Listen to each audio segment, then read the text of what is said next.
Sebenarnya badut dia kat sini. Timbul tak timbul? Tapi dia baru belajar lah kan, saya tak tahulah kan. Dia kasar sangat tu, dia cun tu. Tapi dia macam, tak macam kerja kahwin punya. Kasar sikit.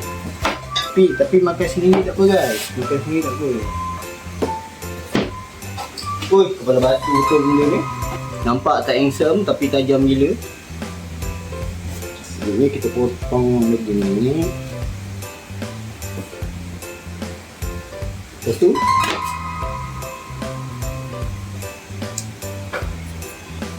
ni seperti yang dia bagi tahu lah, kena buang dulu lah isi tengah dia.